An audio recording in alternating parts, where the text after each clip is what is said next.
Welcome to the Chris Spangle Show. My name is Chris Spangle. Thanks so much for joining me here on the program. And today I'm talking to founder of rebelEducator.co. Her name is Hannah Frankman. We've had her on recently. If you didn't hear that episode, you want to go back and check that out. She is a great guest.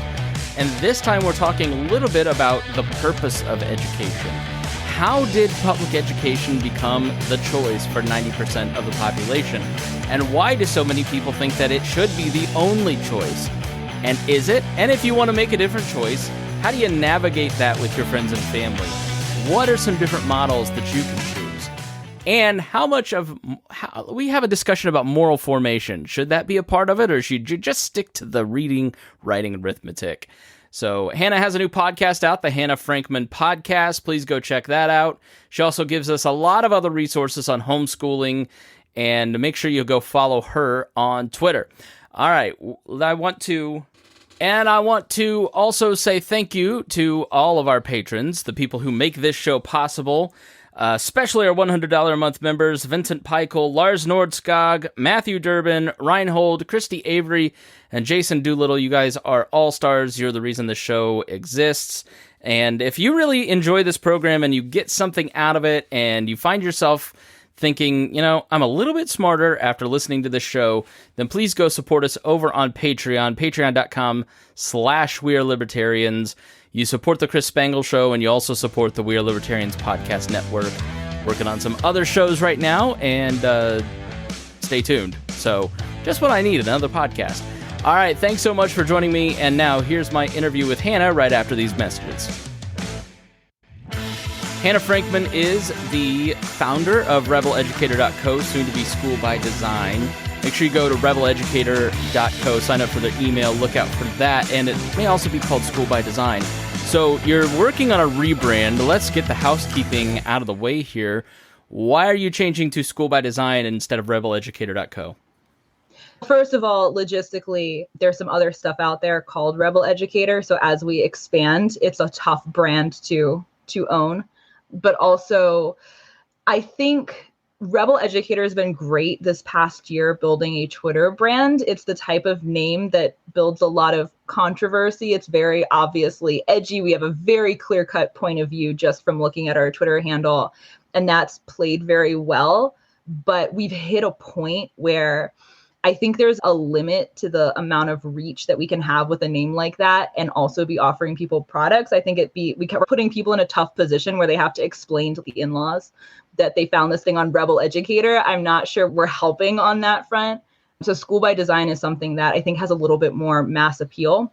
And we don't just want to be talking to the outlier rebels. We want to be talking to the average parent who wants something besides public school for their kids. And so I think School by Design it's also very descriptive of what we're doing, but it's a little more perhaps palatable to the average person who's not yet well versed in the problems with public school and has not yet reached the point of outright rebellion in their feelings about it. There's a funny thing about, you'll feel this probably on a deep level, as do I. I'm like the naughty boy in the back of the Sunday school class. I'm still in Sunday school and believe all of it, but I still want to hit my neighbor with spitballs and be a little naughty. There's something about our tribe, if you want to call it, that is very conservative, but also very rebellious. There's I don't know if that's the American spirit that lives within us, but the typical Glenn Beck watcher loves to fight the man, but also loves to be the man. And so I could imagine being on the board of this homeschool organization called the Indiana Foundation for Homeschooling, where we put on the graduation, meeting a lot of those parents. They don't want their kids involved in rebellion, but they want to rebel, right? So it's a very odd, funny quirk about so many people that are interested in homeschooling and in the libertarian stream in general. Yes, there definitely is you definitely run into a lot of that. The level of comfort with outright rebellion is definitely a spectrum. And it's been useful. Like when you're starting to build a brand, you have to really strongly appeal to a subset of people who are willing to be just like completely on board with what you're saying. So having a very strong point of view and stance is helpful. And to be clear, nothing about our stance or positioning or messaging or anything is changing. It's just the name to make it a little easier, I think, for as we get bigger, we want to have products eventually, and we want to have services, and something that sounds a little bit more like a brand and a little less like a commentator, I think is going to be helpful for that. Yeah. But yeah, when there's definitely a subset of people who love the rebellion thing, which has actually been fun to be playing with on Twitter the past year. Yeah, there's just limits to how many sticks in the eye you can put out, and edginess in general. That's the Chris Spangle Show, We Are Libertarians arc of us posting our way into a good following and then going, all right, maybe we ought to moderate a little bit to reach some more people.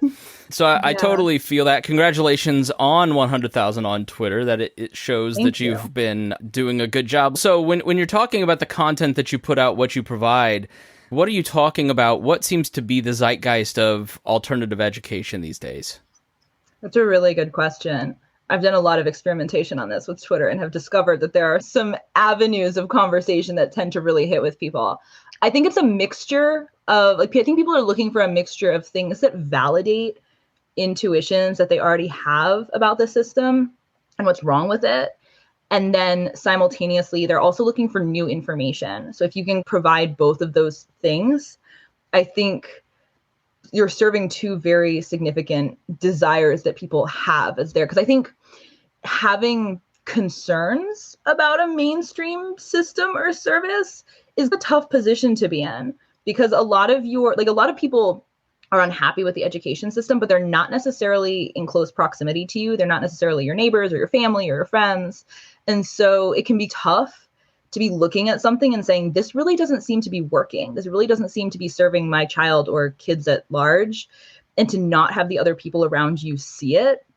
So facilitating conversations online where there's less of this geographical limitation, where you can talk to people anywhere in the country or anywhere in the world who feel the same way that you do, is really helpful. Yeah, I was talking to a parent the other day, and they said, we started out in public school, but one child was really behind and just wasn't being educated in a way that they connected with. And then another kid was way ahead of her class and wasn't really getting it because she was just too bright for the class.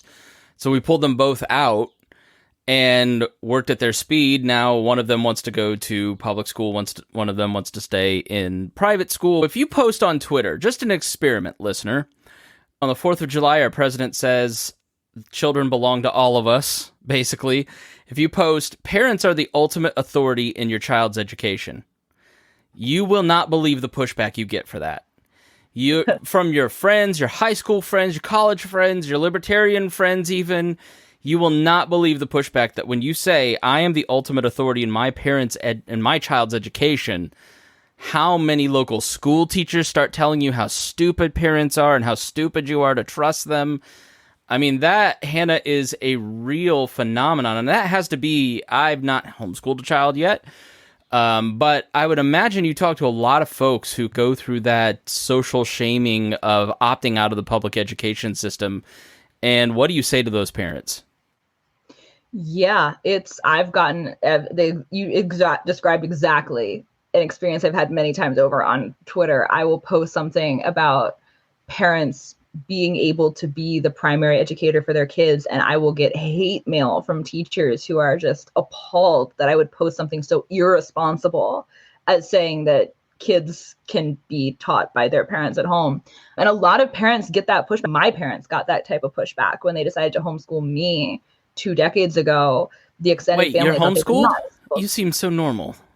No, just kidding. That's another stigma. No, I literally have people say that to me out in the wild. It'll come up at a party or something that I was homeschooled, and people are like, wait, really? You don't seem like a homeschooler. I'm like, yeah, I actually do. You just don't know how to tell who we are because we're actually quite well adjusted. Yeah, that's the funny thing. My wife and her siblings are all homeschooled. They're way better adjusted than their peers.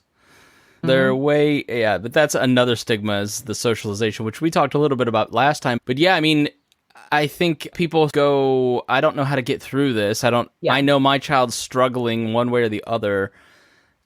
What advice would you give to somebody that needs to pull that trigger and how to deal with the social stuff? And then we'll pick out how they can move forward. Yeah. So I think First and foremost, there's a lot more support out there for parents than is readily apparent when you're first looking at your community. Like if you go online and start looking for even homeschool resources in your county, if you live in a relatively populated area, there are probably Facebook groups of people who have gone through the exact same thing that you're going through and have decided to pull the trigger, pull their kids out, and have learned a lot of things along the way that they can advise you on how to avoid or how to find or what resources to use. You can find internet communities of people who are interested in the specific, not just homeschooling in general, but the specific types of homeschooling that you're interested in. If you want to provide a classical education for your kids, if you want to provide a project-based education for your kids, if you want to provide a very Waldorf-inspired education, there are groups and communities and accounts and influencers and product providers, and there's all different types of resources out there that will make you feel a lot less alone. And I think that's the first thing. This is a challenging thing to do in isolation. It's not nearly as hard to do if you have support. So that's the first thing that I would say. The other thing that I would say is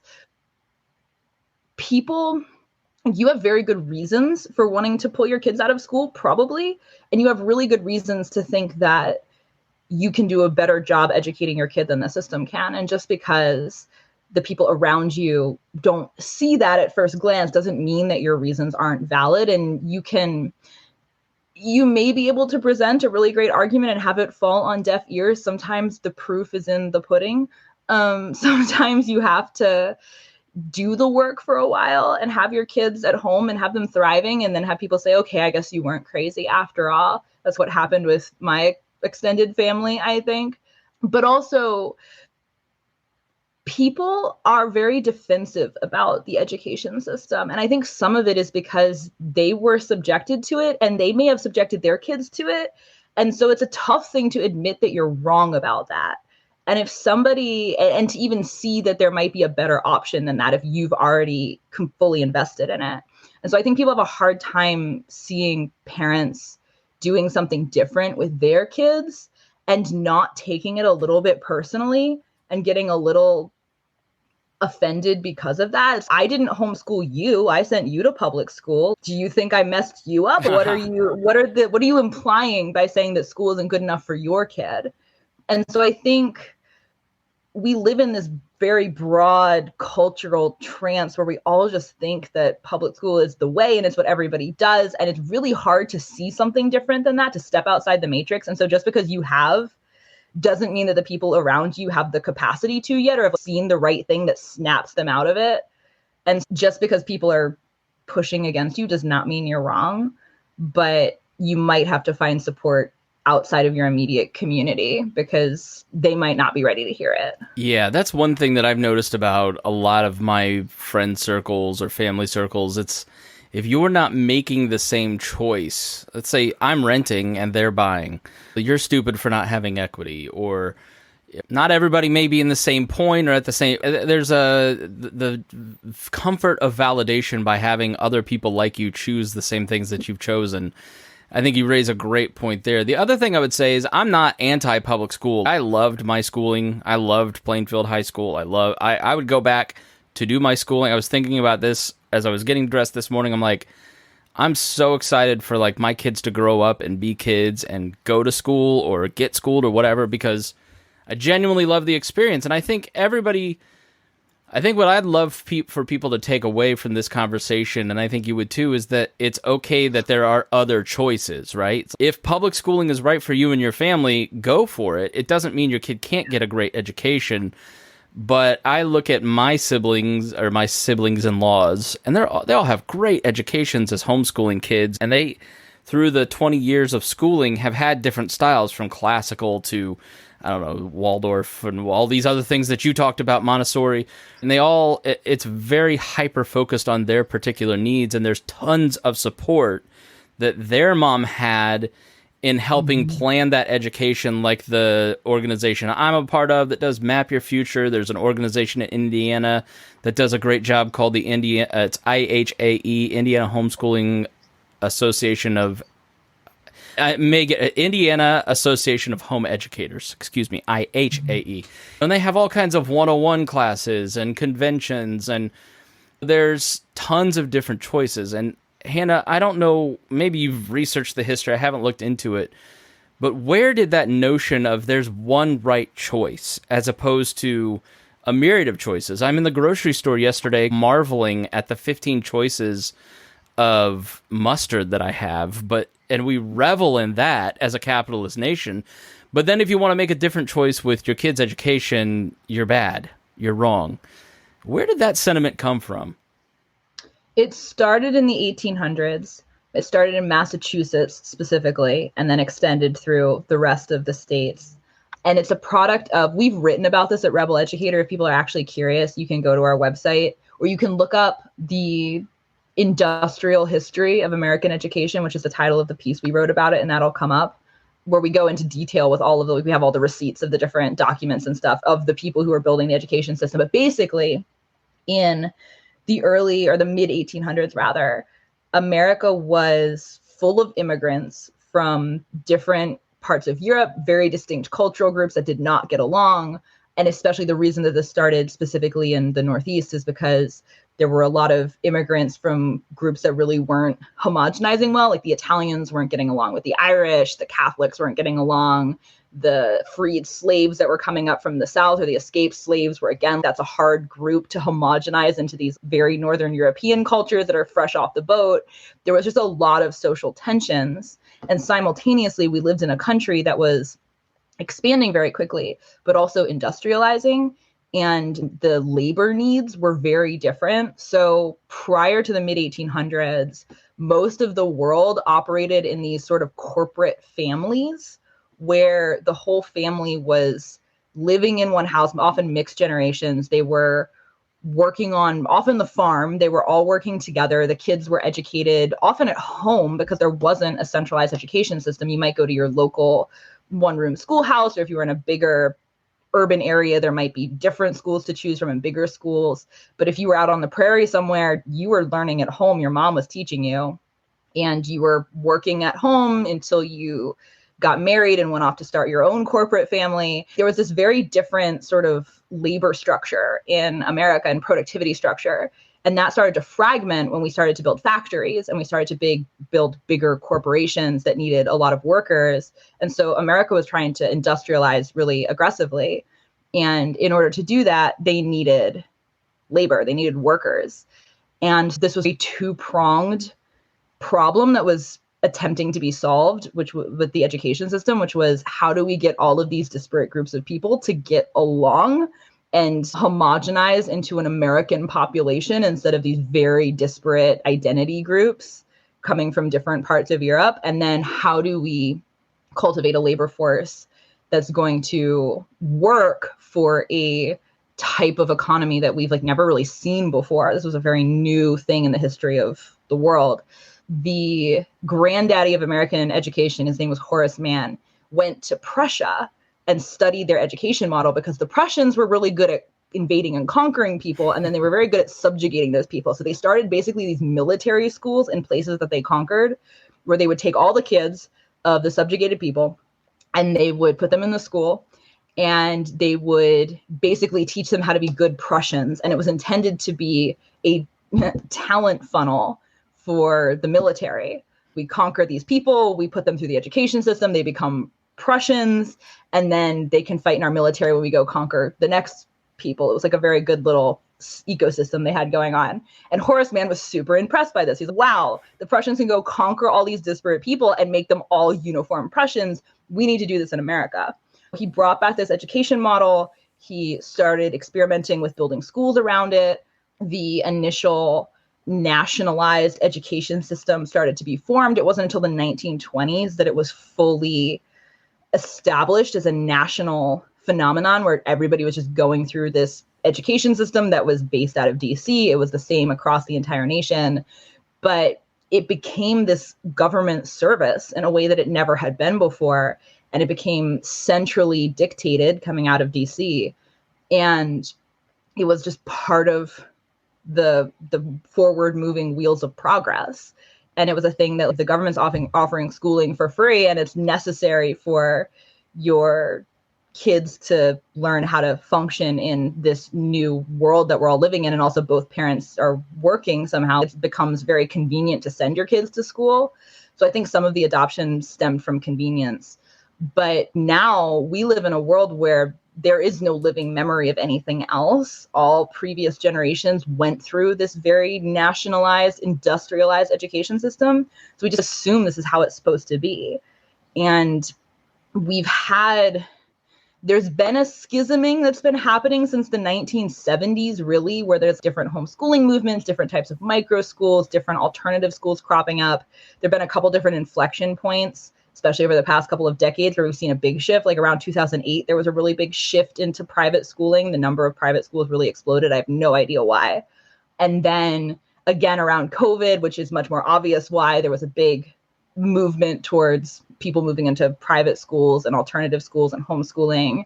But even with these big shifts, it's still a very small subset of the population. I think 90% of American kids are in public schools. So it's just normal now. And when it's normal, it's weird to think about something else. People don't like to rock the boat. No. Yeah. Yeah. Another note about the 20s, for instance, I hate to keep going back to Indiana, but it's the history I'm most familiar with. If you look at the Klan ran Indiana, and this happened across the country. But the reason we have a flag in every classroom is because they had spread the notion that Catholic schools were trying to un-American and switch un-American kids and take them away from Americanism and shift their allegiance towards the Pope, and they prayed towards the Pope every single day in Catholic schools. All this misinformation. The Pope was building a giant palace in Cincinnati, outside of Cincinnati in Indiana, like to invade the state. Which, if the Pope were going to invade anywhere, why would you choose Indiana in the 1920s, right? And then fast forward to the 50s, where you get the pledge being instituted as a way to fight communism. The battles that we see in schools around what is patriotic, what is moral, what is right, these are things that have existed in classrooms from the very beginning. I think it's sharper felt now because half the country may take a stance on one issue and doesn't want their kids learning about it. Obviously, we've had, when I was a kid, when I was going to school, when we did sex education, my parents had to sign off on a waiver form and all that. And that was a big hot topic of prayer in schools. Hannah, really the best way to opt out and just make sure that your kids are taught your values is to choose an alternative form of schooling. 100%. And that's an incredibly controversial thing to say. You know why? Because and I'll tell you one reason why. Mm-hmm. Sorry to cut you off, but I'm on a soapbox now. I think parents want to outsource moral formation for their kids. And if we grow up in a society that kind of tells you to be an adult child in a lot of ways. And when you have kids, you really have to start thinking about your own values, what you believe, how to form those values in another human being. And that's difficult. That's a lot of work, and it really gets in the way of scrolling Instagram. Sorry to stop because you're getting a pop. I think... yeah, no, I think it's people want to outsource that moral formation because they don't really know what they believe. And at the same time, it's very controversial to say that you want to be the primary influence of your child's moral formation. It depends on the circles that you're speaking in, for sure. There's not a one size fits all across the board sentiment about this. But I think a lot of people think that if you have very strong moral convictions, you're probably trying to raise your kids to be a religious extremist or something. I don't think people think of instilling moral values as being a core part of your reason for educating your kids independently as being synonymous with not being a weirdo. I think people are some fringe part of society that's maybe dangerous. I think it actually scares people to hear people use that type of language, even though it's very prevalent in a lot of the cultural criticisms happening about public school over the past 5 years, especially. A lot of those are centered around morality, and yet people are weirdly afraid of it. I think it feels like a bad word sometimes. And I think people think, okay, so you're sending your kids to like a Christian school or a Catholic school if you want to instill a set of morals. And that's not always what it means. Not lying, not murdering, not punching people in the face is morals. right? It doesn't just have to be about sexuality. You can avoid that conversation if you'd like.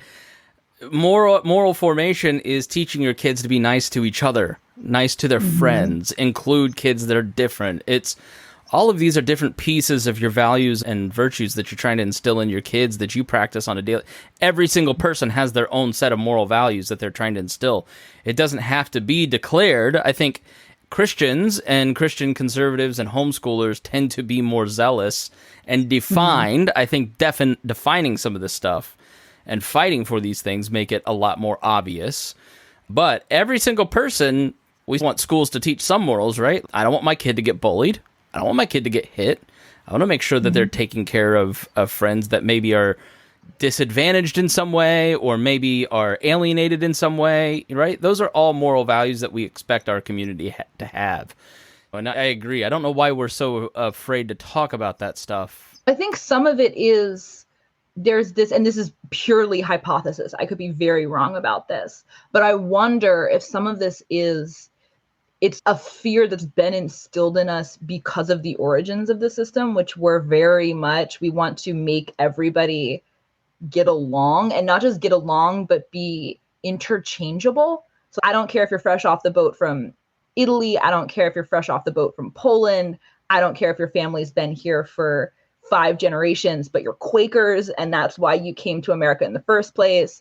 Like, you all need to be able to interchange into the same types of jobs and the same types of function within this broader economy. And therefore, if you're too distinctly different, it doesn't work.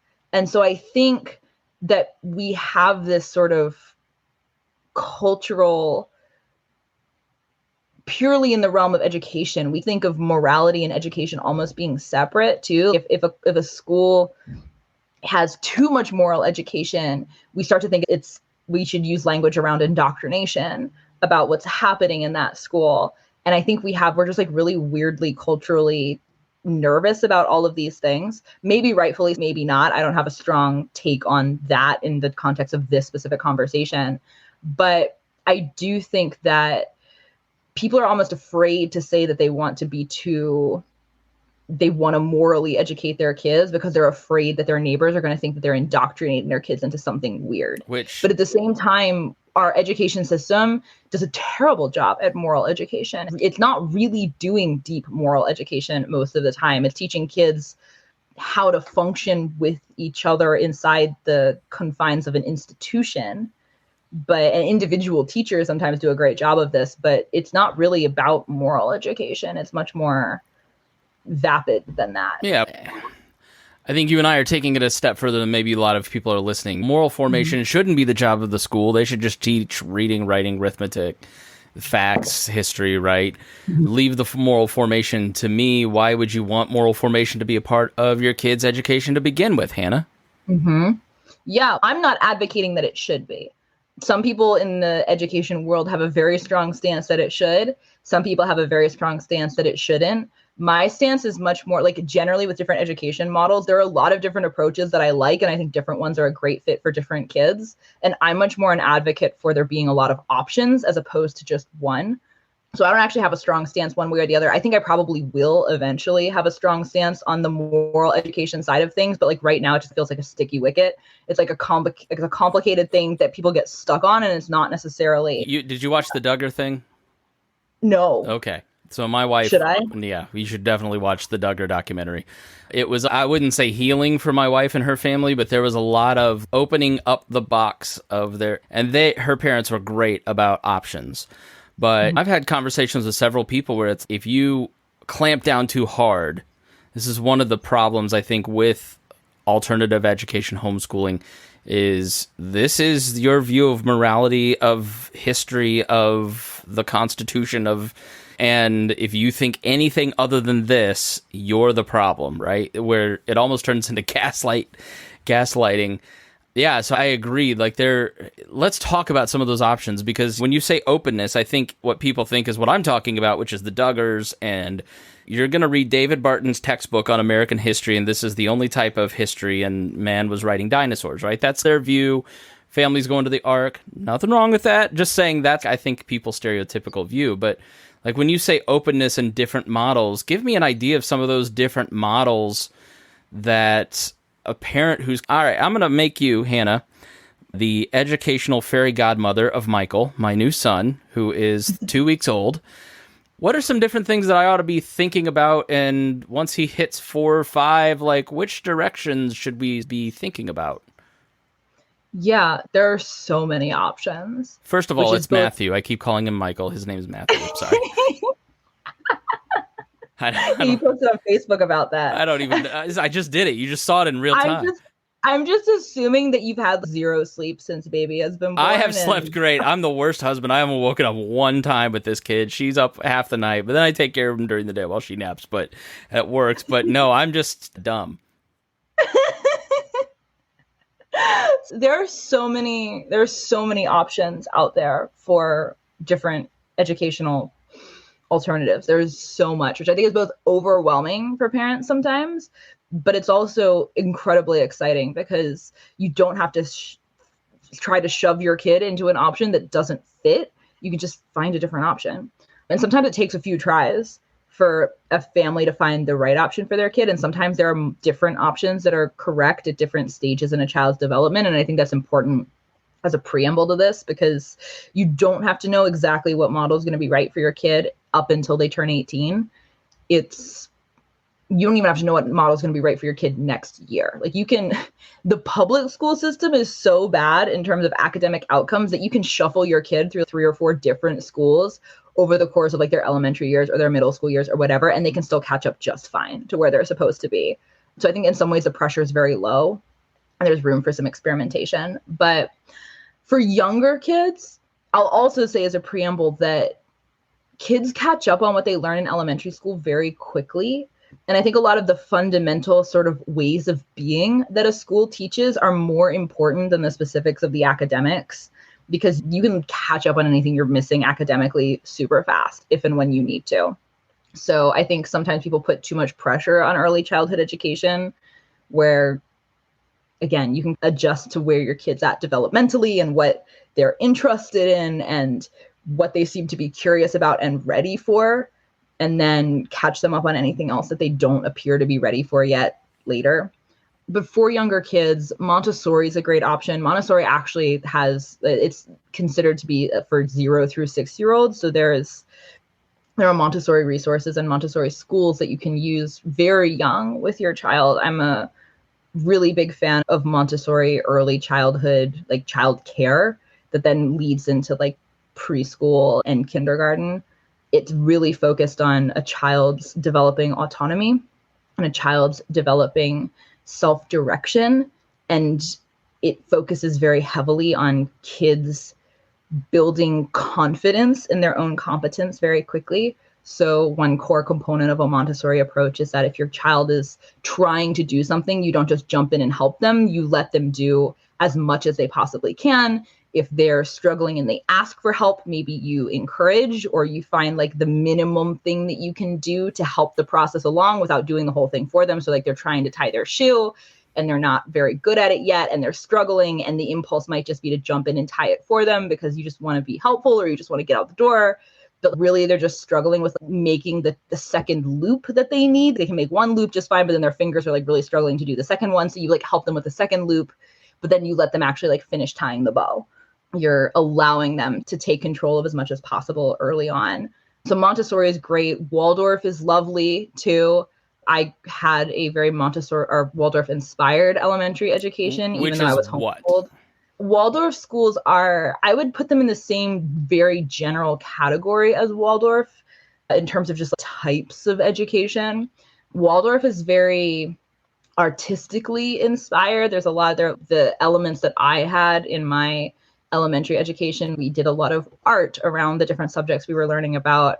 Waldorf has a whole philosophy around having a lot of natural materials for your kids, as they're like beeswax crayons instead of your normal Crayola crayons, and using nice paper and wooden blocks to play with instead of plastic. Lots of time spent in nature, lots of time spent doing things with your hands, like learning how to knit or learning how to bake. So there are a lot of influences of that in my elementary education. I think Waldorf is lovely for families that have a school locally and are interested in that. Forest schools are really cool. Those are more for homeschoolers usually, because usually it's a 1 day a week thing. But basically the model is you go to the woods somewhere, you go to a park, and you like learn about the natural world 1 day a week. It's super cool. And I think spending time outside is great for especially young kids. And that can be a really cool, if you're homeschooling and you're looking for supplements, that can be a great model. Micro schools are fantastic. There's a huge micro school movement happening around the country. Carrie McDonald at the Foundation for Economic Education is a fantastic resource on this for people who actually want to go down the rabbit hole. She has a podcast where she interviews people who run micro schools every week. And there's just tons of stories of people all over the country running these, often very small, think like a 1-room schoolhouse for the 21st century. So usually it's one teacher with a pod of, 8 to 15 kids. Often it's mixed age. Sometimes it's running out of someone's home. Sometimes it's running out of a church. Sometimes the school actually has a building. Sometimes there are multiple teachers. Like there are lots of different ways that a micro school can work. There's a lot of anarchy around what the model is. People can really be creative with it, but micro schools are a really awesome way for kids to get personalized attention in a school that's built around a very specific set of values or an educational approach or serving a specific type of child instead of learning proclivities, that because they're not trying to serve everybody in a zip code, they can really cater to a specific niche, and then people who really fit that niche can come to the school. So micro schools are awesome. Tons of online options too, which is a little tougher with young kids. This is more of a elementary, middle, high school type thing, but there are a lot of really cool programs online that are growing very quickly, and they're built in all different sorts of ways. So there's a school called Synthesis that teaches kids through games, basically, and problem solving games and logic games.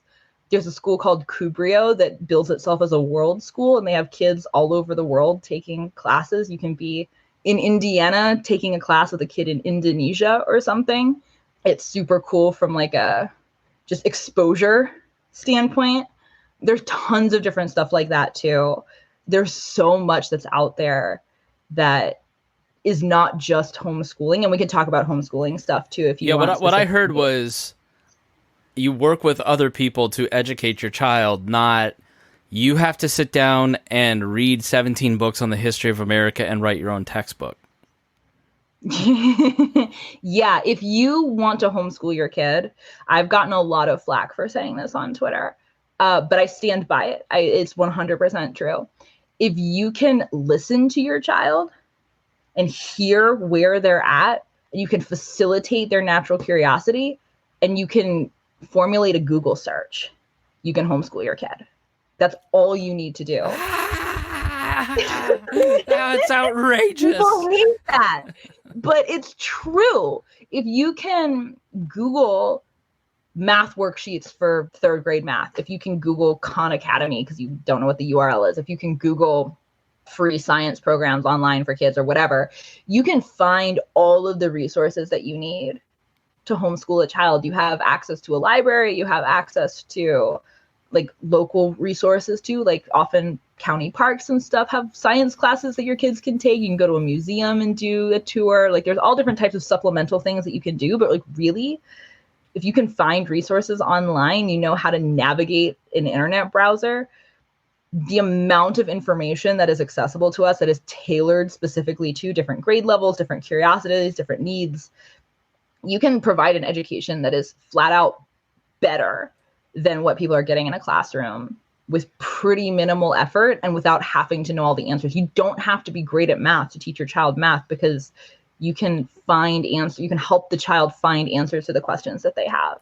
To help them through the process of learning. And you mentioned those local resources too, even something like a Facebook group. There's probably just in a state like Indiana, like 40 different Indiana groups, and most of them are hyper-local based. I'm sure maybe it's different in California where it's not as amenable to homeschooling. Indiana is very open to homeschooling.